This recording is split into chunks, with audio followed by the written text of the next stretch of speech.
देखो भैया अभी भी संपन्न हुआ है वुमेन प्रीमियर लीग WPL। ये कौन सा सेशन है 2026 का, और संस्करण कौन सा है, चौथा। इस चौथे संस्करण में जीता है रॉयल चैलेंजर्स बेंगलुरु, और उप विजेता कौन रहा है, दिल्ली कैपिटल्स। ठीक है, अच्छा रॉयल चैलेंजर्स बेंगलुरु की कप्तान कौन है, स्मृति मंदाना। और कह सकते हैं दिल्ली कैपिटल्स की जो कैप्टन है उनका नाम क्या है, जेमिना रॉड्रिग्स।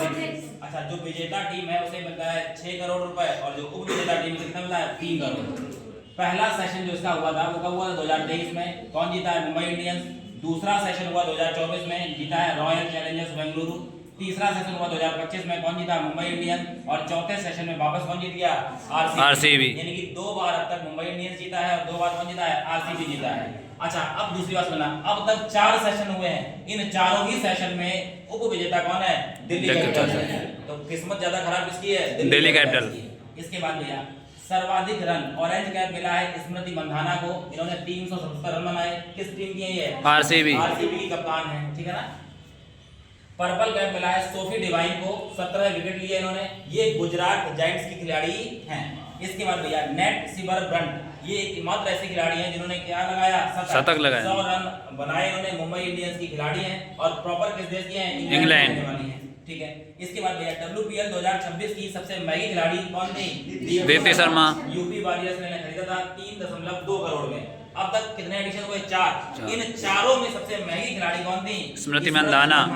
और स्मृति मंधाना को 2023 में 3.4 करोड़ में खरीदा था यूपी वॉरियर्स ने। ठीक है, इसके बाद भैया इसके बाद आता है 2026 में emerging player of the series, ये चुना गया सोफी डिवाइन को। गुजरात जायंट्स की ये खिलाड़ी हैं, इन्होंने सर्वाधिक क्या लिए थे, विकेट। कितने विकेट लिए इन्होंने, 17। अच्छा इन्होंने एक काम और किया, स्नेह राणा है, इनके एक ओवर में इन्होंने कितने रन बनाए, सर्वाधिक 32 रन बनाए। ठीक है, ये जो हुआ है WPL, ये 9 जनवरी को स्टार्ट हुआ था, अंतिम मैच हुआ 5 फरवरी को। ठीक है ना, और इसके बाद इसका प्रायोजक कौन था, टाटा। और टाटा के साथ साथ BCCI करवाता है, चाहे IPL हो चाहे WPL हो, करवाता कौन है, BCCI। अच्छा BCCI की फुल फॉर्म क्या है, board of control for cricket India. Board of control for cricket in India, इसकी स्थापना कब हुई है, 1 दिसंबर 1928 को। हेडक्वार्टर कहाँ है, मुंबई में। अच्छा BCCI के वर्तमान अध्यक्ष कौन है, मिथुन मनहास, और वर्तमान सचिव कौन है, देवजी सौकिया। अच्छा इस बार कितनी टीमें थी, 5। Delhi Capitals, UP warriors, royal Challengers Bengaluru, Gujarat giants और मुंबई इंडियंस। और टोटल कितने मैच खेले गए हैं, 22 मैच खेले गए हैं। इसके बाद भैया आता है कि परीक्षा पे चर्चा कार्यक्रम। ये परीक्षा पे चर्चा कार्यक्रम है, इसकी शुरुआत भैया हुई थी 16 फरवरी 2018 को। ठीक है ना, इसमें क्या होता है, जो बोर्ड परीक्षाएं होती हैं, इन बोर्ड परीक्षाओं में परीक्षार्थियों को ज्यादा हेडक ना हो, प्रेशर ना हो, उसके लिए परीक्षा में छात्रों का तनाव दूर करना इसका काम है, छात्रों को मोटिवेट करना इसका काम है, और परीक्षा को फेस्टिवल की तरह लेने का संदेश छात्रों तक पहुंचाना ये किसका काम है, परीक्षा पे चर्चा कार्यक्रम का कार्य है। इसके बाद भैया एक नया ऐप आया, भारत टैक्सी सेवा। इसकी शुरुआत किसने की है, अमित शाह ने, और ये क्या है, सहकारिता मंत्री है। सहकारिता मंत्री अमित शाह ने भारत टैक्सी सेवा का प्रारंभ किया। ये भाई साहब प्रारंभ जो किया गया, ये क्या है, भारत की पहली सरकारी राइड होल्डिंग सेवा है। जैसे ओला है, उबर है, ठीक है ना, रैपिडो है, वैसे ही ये सरकारी संस्था, सरकारी तरीके से कार्य प्रारंभ किया गया है। अच्छा इसमें क्या है भैया, इसके बाद है ये सहकारी राइड होल्डिंग सेवा कौन सा विभाग लेके आया है, सहकारिता मंत्रालय। तो सहकारिता जो मंत्रालय है, यानी सहकारिता जो है संविधान के किस भाग में आता है, 9 खा में। कब जोड़ा गया, 97वां संविधान संशोधन 2011 में जोड़ा गया। ये जो मंत्रालय सहकारिता मंत्रालय का बना है 6 जुलाई 2021 को, और 6 जुलाई 2021 से ही यह गृह मंत्रालय के अधीन कार्य करता है, और इसके तब से अब तक मंत्री कौन है, अमित शाह। इसके बाद भैया ये जो सहकारिता 2011 में आया था अधिनियम के तहत, मतलब संविधान संशोधन के तहत, ये लागू कब हुआ है, 15 फरवरी 2012। इसके बाद भैया राष्ट्रीय भारोत्तोलन चैंपियनशिप कब है, ये 2026 कहाँ हुई है, मोदी नगर उत्तर प्रदेश। इसमें राष्ट्रीय भारोत्तोलन चैंपियनशिप में स्वर्ण पदक जीता है 100 कोई मीराबाई चानू ने। इन्होंने महिला में 48 किलोग्राम वर्ग में स्वर्ण पदक जीता। इसके बाद भैया कितना वजन उठाया इन्होंने, 205 किलो। वैश्विक शिक्षक पुरस्कार 2026, ये भाई साहब मिला किस भारतीय शिक्षक को है, रूबल नागी। अच्छा कहाँ मिला है, UAE।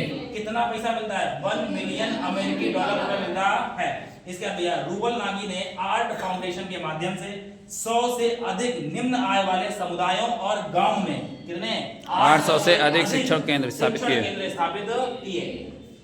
तो इस वजह से इन्हें क्या मिला है, वैश्विक शिक्षक पुरस्कार 2026 से सम्मानित किया गया। इसके बाद भैया, इसके बाद आता है कि भारत की पहली क्वांटम कंप्यूटर वैली, इसकी आधारशिला कहाँ रखी गई, अमरावती, आंध्र प्रदेश। अच्छा, कब रखी गई, 8 फरवरी 2026 को। यहाँ केंद्रीय मंत्री जितेंद्र सिंह और मुख्यमंत्री एन चंद्रबाबू नायडू ने मिलकर इसकी आधारशिला रखी। कितने एकड़ में बनेगी, 50 एकड़ में। और कितना लागत आएगी, 6000 करोड़ रुपए की लागत आएगी।